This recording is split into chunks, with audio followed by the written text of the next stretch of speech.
South ఆఫ్రికాతో test series నేపథ్యంలో టీమిండియాను భారీ record ఊరిస్తోంది. అదేంటంటే ఇండియాకు ఇప్పటి వరకు సౌత్ ఆఫ్రికాలో టెస్ట్ సిరీస్ గెలిచిన చరిత్ర లేదు. సఫారీలను వాళ్ళ దేశంలో ఓడించడం అంటే అంత సులువైన విషయం కాదు. సౌత్ ఆఫ్రికా పిచ్చులు పేస్ బౌలింగ్కు అనుకూలంగా ఉంటాయి. వాళ్ళ పేసర్లు నిప్పులు చిమ్ముతుంటే తట్టుకొని నిలబడి బ్యాటింగ్ చేయడం కత్తి మీద సాము లాంటిది. అందుకే ఇప్పటి వరకు టీమిండియాకు సౌత్ ఆఫ్రికాలో టెస్ట్ సిరీస్ గెలవడం సాధ్యం కాలేదు. కానీ ఈసారి మాత్రం పరిస్థితులు వేరేలా కనిపిస్తున్నాయి. రోహిత్ శర్మ కెప్టెన్సీలోని టీమిండియా ఎంతో పటిష్టంగా ఉంది. పైగా జట్టు బ్యాటింగ్ లైనప్ పటిష్టంగా ఉంది.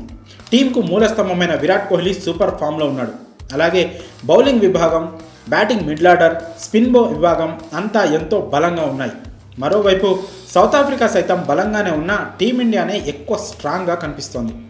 జస్ప్రీత్ బుమ్రా, మొహమ్మద్ సిరాజ్ చెలరేగితే సొంత పిచ్లపై కూడా బ్యాటింగ్ చేయడం సౌత్ ఆఫ్రికా బ్యాటర్లకు అంత తేలికైన విషయం కాదు. పేస్తో పాటు కాస్త స్వింగ్ లభిస్తే బుమ్రా, సిరాజ్ను అడ్డుకోలేరు.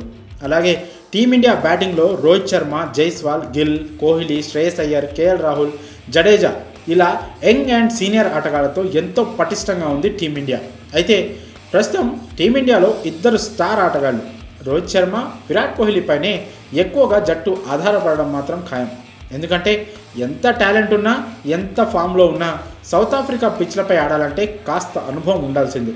కాగా సౌత్ ఆఫ్రికాలో కోహ్లీ, రోహిత్ రికార్డులను ఓసారి పరిశీలిస్తే కోహ్లీ రికార్డు అద్భుతంగా ఉంటే రోహిత్ శర్మకు చెత్త రికార్డు ఉంది. కోహ్లీ సౌత్ ఆఫ్రికాలో 14 టెస్ట్ ఇన్నింగ్స్లో 51.35 సగటుతో 719 పరుగులు చేశాడు. అందులో 2 సెంచరీలు, 5 హాఫ్ సెంచరీలు ఉన్నాయి. మరోవైపు రోహిత్ శర్మ 5 టెస్టుల్లో కేవలం 128 పరుగులు మాత్రమే చేశాడు. సెంచురియన్ వేదికగా తాజాగా మొదలైన టెస్టులో కూడా రోహిత్ శర్మ విఫలమయ్యాడు.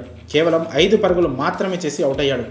మొత్తంగా సౌత్ ఆఫ్రికాలో ఇప్పటి వరకు మొత్తం 9 టెస్ట్ ఇన్నింగ్స్లో ఆడిన రోహిత్ శర్మ కేవలం 128 పరుగులు మాత్రమే చేశాడు. ఈ రికార్డులు చూస్తుంటే కోహ్లీపైనే ఎక్కువ భారం పడేలా ఉంది. ఆ భారాన్ని తట్టుకొని నిలబడితే కోహ్లీని ఎదుర్కోవడం సఫారీల వల్ల కాదు.